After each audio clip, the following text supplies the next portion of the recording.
남자분들께 적극 추천합니다. 어장 관리하세요. 양다리 아니 3다리 걸치세요. 정말 좋습니다. 너만 본다라는 희생 마인드로 접근을 해서는 웬만한 여자한테는 그게 그냥 찌질하고 나밖에 만날 수 없는 정도의 능력과 실력을 가진 찐따남 정도로밖에 보지 않아요. 그게 현실입니다. 근데 제가 여러 여자를 만나는 카사노바의 삶을 살아오다가 너무 착하고 괜찮은 여자를 사귀게 된 거예요. 되게 죄책감이 왔었어요. 저에 대한 반성, 내가 진짜 이렇게 살아도 되나. 제가 결정을 내렸어요. 그래, 나 기존의 나의 삶을 바꿔보자. 이제 이 여자만 보자 해가지고 다른 여자를 싹 다 정리를 했어요. 그리고 그 여자한테 올인을 하게 됩니다. 근데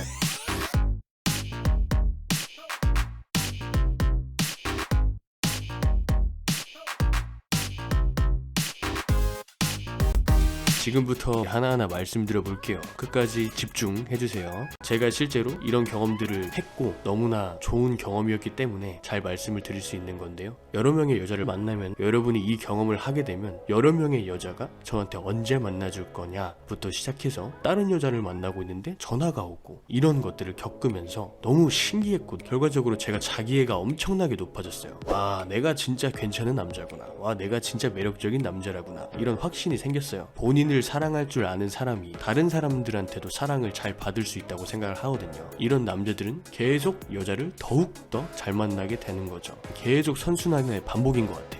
해본 사람들과 안 해본 게 아니라 못 해본 사람들의 차이가 있어요. 여러 여자를 걸치고 만나고 이런 것들이 선비 문화인 대중들에게는 비판을 받을 수도 있지만 이런 부분에 대해서 제가 도덕적인 부분에 대해서 나중에 따로 정리를 해서 말씀드릴 거긴 한데 네네. 제가 이런 적이 있었어요. 지금은 저희가 실력이 있고 여러 여자를 만나고 한 명 만나고 싶으면 한 명 만나고 두 명 만나고 싶으면 두 명 만나고 뭐 이렇게 하는데 저도 진짜 극초보 시절이 있었거든요. 저도 있었죠. 근데 자, 극초보였던 저의 과거, 그 다음에 선수였던 지금의 삶을 비교를 한다면 오히려 제가 결국 여자한테 더 행복을 주고 있는 건 지금이에요. 예를 들어서 가정을 해봤을 때 초보였던 나, 미영이밖에 없고 미영이만 볼 수밖에 없었고 매력이 없었던 나, 그런 나는 다른 여자가 없이 미영이만 봤기 때문에 미영이 입장에서는 굉장히 저를 부담스러워했고 민폐라고 느꼈어요. 실제로 그 사람 좋아하니까 그때 뭐라고 말했냐면 오빠는 좋은 사람이긴 한데 오빠는 너무 착한 사람이긴 한데 친구 관계로 지인 관계로 가고 싶은 사람이라서 내가 좀 부담스러워. 그래서 제가 그때 찌질했었기 때문에 제가 이런 질문을 했거든요. 아니 무슨 내가 이렇게 잘해줬는데 그렇게 하면 어떻게 하냐, 너 혹시 나쁜 남자 좋아하는 건 아니지, 뭐 이렇게 막 제가 그랬었단 말이에요. 근데 걔가 그때 그랬거든요. 나도 나쁜 남자를 좋아하나 봐, 막 이랬단 말이에요.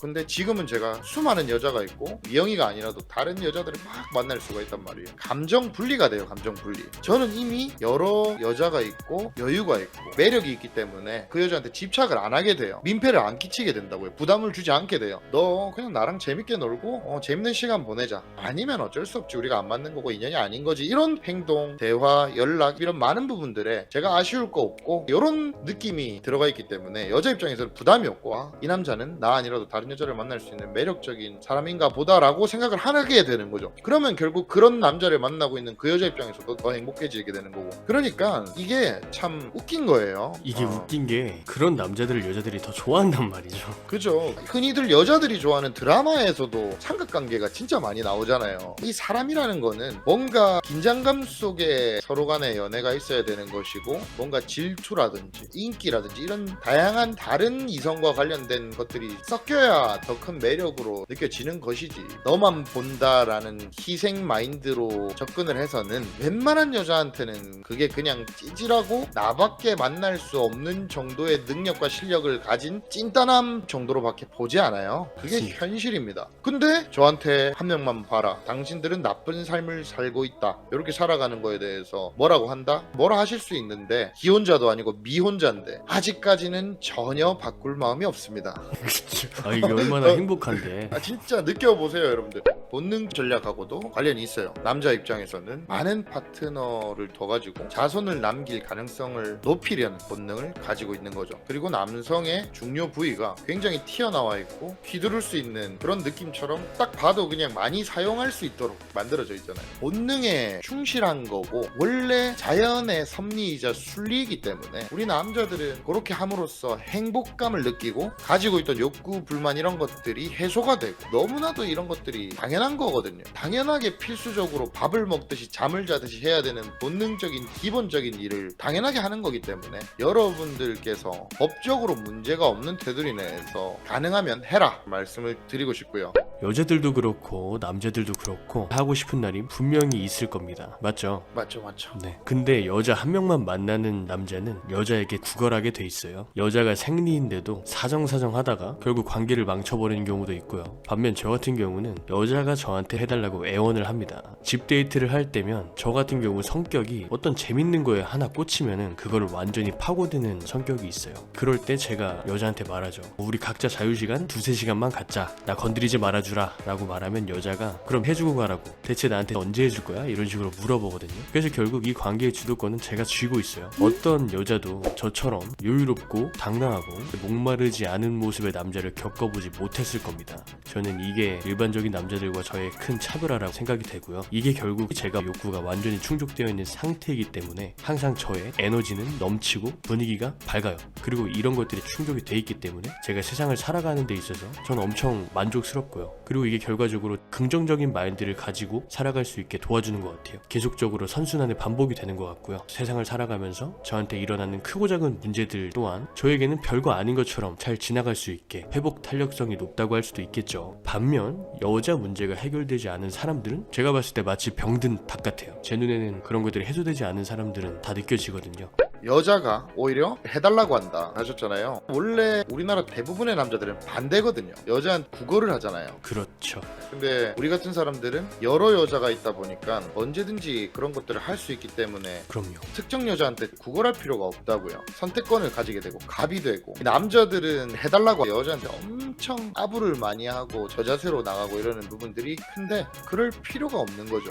그리고 또 이런 말 해주고 싶어요. 여러분 남자분들 여러 여자를 걸치고 만나고 다 그렇게 하고 싶잖아요. 하고 싶지. 근데 안 하는 게 아니라 못 하는 거잖아요. 여러분이 그렇게 할 수 있고 실력이 충분히 되고 너무나도 인기가 많은데도 한 명만 보는 게 절대 아니잖아요. 저는 차라리 연애 때 실컷 즐기고 결혼해서는 가정만 볼 거고 페미니즘 아닙니다. 페밀리즘을 추구하는 남자로서 이제 우리 가정만 지켜나갈게. 나 헛짓 안 할게 하고 오히려 결혼해서는 와이프만 보고 싶어요. 저의 과거를 다 밝히고. 제가 그거는 할 수 있음에도 안 하는 거잖아요. 못 하는 게 아니라. 그죠. 그게 진짜 멋있다고 생각 들거든요. 물론 구독자님들의 생각을 좀 다를 수 있고 존중하지만 저는 그런 목표를 가지고 있습니다. 가장으로서의 책임감이 있는 페밀리즘 네. 그 마인드가 정말 멋지다고 생각하고요. 저희가 어제 식사하면서 저도 뭐 말씀을 드렸듯이 제가 말씀드렸잖아요. 나를 이렇게 옆에서 있어주고 사랑해주는 여친이랑 내가 끝까지 잘 되지 않는다고 하더라도 내가 얘에게 도움이 되는 남자이고 싶다라는 말씀도 드렸듯이 아 맞죠. 그렇죠. 공감이 많이 됩니다. 저도 그렇고 코치님도 그렇고 주변에서 평가해 주시는 부분이 저희도 마음도 약하고 막 고의로 여자한테 피해를 주고 이런 사람들이 못 돼요. 네. 네, 복수심에 가득 차 있고 여자를 혐오하고 이런 건 없습니다. 남녀가 서로 잘 만났으면 좋겠고. 근데 사람마다 도덕 기준이 다르고 바람을 피면 절대 안 돼 세상에서는 그런 절대 법칙은 없는 거예요. 많은 분들이 나쁜 남자나 배드보이라고 한다면 흔히들 잘못 생각하시고 있는 게 있죠. 나쁜 남자? 여자한테 막대하고 인성 터진 남자를 생각하실 텐데 그게 아니죠. 여자 입장에서 쉽게 가질 수 없는, 함부로 대할 수 없는, 뭔가 자기한테 모든 것을 다 주지는 않지만 나를 또 안 좋아하는 건 아니야, 나를 안 사랑하는 건 아니야, 이런 여자를 계속 들었다 놨다 하는 그런 마성의 매력을 가진 남자라고 생각을 해주시면 될 것 같습니다.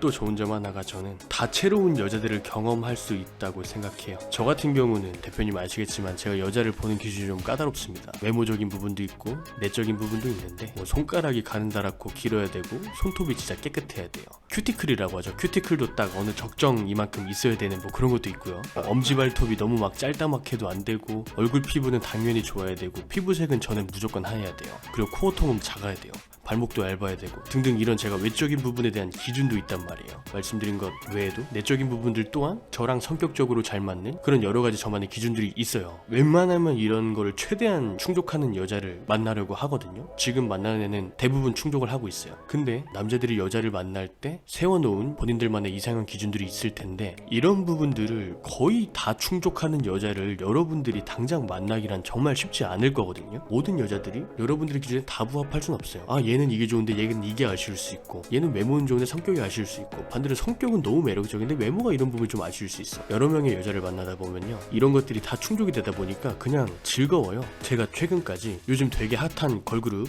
닮은 여자애를 최근까지 만났었는데, 얘를 제가 데리고 다니면 남자들의 부러운 시선이 느껴졌어요. 저는 그런 시선을 되게 즐기는 사람입니다. 근데 남자들이 겉에서 제가 데리고 다니던 여자들을 보는 환상과 다르게 제가 이 여자의 사소한 모든 것들을 하나하나 다 보고 말몸이며 모든 것들을 다 봤잖아요. 성격적인 부분 또한. 그래서 저는 이 여자애도 완벽한 사람, 완벽한 여자가 아니라는 걸 알아요. 심지어 연예인까지도 그럴 겁니다. 가까이서 보면. 자, 그렇기 때문에 얘가 미처 갖고 있지 못한 다른 부분들은 또 다른 여자를 만나면 충분히 충족이 된다는 말이에요. 내가 만나는 여자가 내가 원하는 모든 것을 충족시켜주고 제공해주기를 바라는 게 이기적인 생각일 수 있다는 말이에요. 그래서 저는 여러 명을 만나면은 어떻게 보면 이렇게 현명한 이성관계가 될 수 있다고 생각합니다. 골고루 반찬을 먹는 것에 비유를 하는 게 적당할까요? 맨날 쌀밥만 먹으면 밥이 좀 질리고 밥이 조금 싫어질 수가 있잖아요. 근데 가끔 피자도 먹고 햄버거도 먹고 파스타도 먹는 거예요. 그러면 내가 피자 먹다 보니까 다시 또 밥 먹고 싶어지네.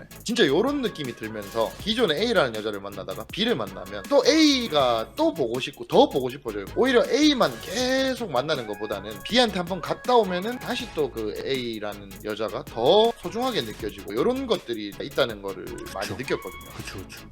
저희가 늘 강조하는 게 뭐냐면, 여러분들 결국 연애를 잘하려면 여러분들이 이론도 어느 정도 알아야 되지만 경험을 많이 하는 게 더 중요하다. 남녀관계, 연애라는 거는 운전 혹은 운동 이런 것과 되게 비슷해서 많이 경험을 반복하면 할수록 실력이 늘어나는 것이다 라는 말을 저희가 자꾸 하잖아요. 근데 예를 들어서 뭐 이렇게 되는 분이 있어요. 나는 어릴 때부터 공부나 이런 거를 많이 했기 때문에 30 초에 자리를 간신히 잡았고 이제 좀 연애를 해보려고 하는데, 그렇게 연애를 하다 보니까 남들보다 연애가 뒤쳐져 있는 것 같고 연애에 대해서도 잘 모르고, 내가 여자를 어떻게 운이 좋아서 만났는데 5년 6년을 만나다가 헤어져요. 그러면 나는 연애를 한 번 해보고 36이 돼버리는 거예요. 결혼이 더 급해질 수도 있고. 내 눈은 높은데 연애 경험도 없는 사람이 어떻게 그런 사람을 만나겠냐는 거죠. 그래서 결국 경험을 늘리려면 동시에 만날 수밖에 없다는 거예요, 많은 사람들이. 그러면 여자들이 썸을 여러 명과 탄다든지 아니면 보험 남자를 들어놓는다든지 이런 걸 안 하냐? 그렇지가 않거든요. 여자들도 다 한단 말이에요. 근데 우리 남자들만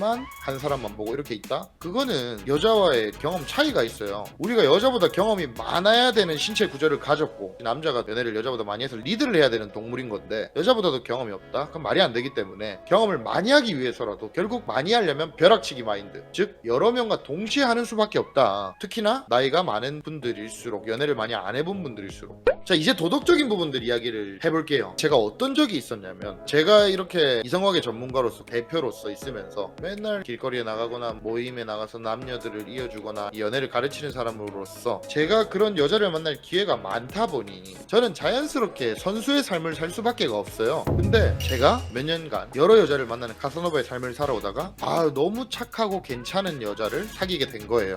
되게 죄책감이 왔었어요. 이 일을 하는 저에 대한 반성, 내가 진짜 이렇게 살아도 되나, 내가 여러 여자를 만나고 있는데 혹시나 지금 새로 만난 이 여자에게만큼은 상처를 주고 싶지 않다. 왜냐하면 너무 착하고 너무 순수하고 너무 진심으로 나를 사랑해주기 때문이다. 그래서 제가 내 삶이 옳은가 굉장히 도덕적으로 고민을 많이 했어요. 사실 제가 학창시절에 도덕 점수는 항상 95점 이상이었거든요. 진짜 정말. 그러면서 나의 삶은 잘못된다, 나는 악마가 아닌가, 이런 온갖 생각을 다 했어요. 그러다가 제가 결정을 내렸어요. 그래, 나 기존의 나의 삶을 방식을 바꿔보자. 내가 연애를 가르치고 이런 거는 좋은데 여러 여자를 만나고 이런 행동을 하지 않고 이제 이 여자만 보자 해가지고 다른 여자를 싹 다 정리를 했어요. 그리고 그 여자한테 올인을 하게 됩니다. 진심으로 더 잘해주게 되고 더 사랑해주게 되고. 근데 되게 웃긴 게 한 달 지날수록 이 여자가 점점 나쁜 여자가 되어가고 저에게 갑질을 하고, 그렇게 이 여자만 보는 저를 되게 귀찮아해요. 나를 더 사랑해주는 게 아니라 되게 부담스러워 하더라고요. 그러면서 결국 저를 떠나더라고요. 나는 나름 연애 경험도 많았고 카사노바 같은 삶을 살았던 선수였는데도 새로운 착해 보이는 그런 여자한테만 올인을 했는데 결국 뒤통수를 맞았단 말이죠. 이게 현실입니다, 여러분. 근데 저도 그 여자를 뭐라 할 수 없어요. 그냥 제 혼자 마음속으로 속상해할 뿐이지, 모든 여자를 정리하고 너를 만났는데 너가 나를 뒤통수 쳤으니 10억을 배상하라고 할 겁니까? 어떻게 할 겁니까? 그냥 할 수 있는 게 없어요. 나의 선택이었지. 그때 제가 느꼈죠. 제가 이런 일이 좀 많았어요. 제가 이 일을 하면서 계속 갈등을 하고 이게 맞나 이게 맞나 했는데 결국 제가 약한 마음을 가지고 여자한테 진심으로 대할 때마다 결국에는 뒤통수를 맞더라고요. 그래서 제가 마음먹은 건 이겁니다. 결혼하고 한 여자만 만나자. 결혼하고 한 여자만 만나는 게 맞다. 결혼하고 저는 그때도 욕심을 안 내요. 그때도 여자가 정말 저도 슬프겠지만 바람을 필 수도 있다고 생각해요. 왜냐? 내가 멋있지 못하면 가장으로서의 역할을 다하지 못하고 남자로서의 매력이 없으면 배신당할 수 있다는 생각 자체를 하고 살아요. 그래서 제가 가야 될 길은 뭐다? 내가 멋진 거. 멋지다는 게 잘생긴 얼굴만을 말하는 게 아니에요. 이 남자가 멋지려면 복합적으로 멋져야 됩니다. 말도 잘해야 되고 돈도 많이 벌어야 되고 내 외모도 잘 꾸며야 되고 내 목소리도 멋져야 되고 자기 일도 열심히 해야 되고 가정을 위해서 아버지로서 존경받을 수 있는 여러 가지 요소를 갖춰야 되고 제가 가야 될 것은 여자한테 진심으로 애정을 구걸하는 것이 아니라 더 멋져지고 더 멋져지고 더 멋져지는 거. 저는 그런 마음을 가지고 있기 때문에 저한테 누가 도덕을 논한다? 저만큼 생각을 해보시고 도덕을 논했으면 좋겠다. 자, 그리고 요새 세상이 어떠냐? 남자들이 너무 사랑하면 범죄를 저질러요. 근데 이게 인간의 본능에 대해서 공부해보면 그럴 수가 좀 있거든요. 범죄를 옹호한다는 것이 아니라 남녀 관계에 있어서 이런 사건 사고들이 일어날 수 있는 충분한 그런 과학적인 근거들이 있다. 그러므로 이러한 과도한 집착에 의한 범죄를 예방하기 위해서라도 남자들이 연애 기술을 배우고 여자를 잘 다룰 줄 알고 한 명한테만 올인하지 않는 그런 마음가짐을 가질 필요가 있다. 자, 그리고 물어보실 수 있을 것 같아요. 아니 그렇게 여러 명 여자 만나면 안 질리시냐? AV 배우 시미켄이나 겐지 여러분들이 이런 말을 많이 했죠. 질릴 때가 있다. 하지만 다시 3일이 지나면 다시 여자가 진짜 그래요. 본능이 어쩔 수가 없어요. 연애를 여러 명과 하는 거 저희는 강력히 여러분들이 실력을 갖춰서 하시길 추천드리고요. 정점을 누려봐야 돼요. 사내로서.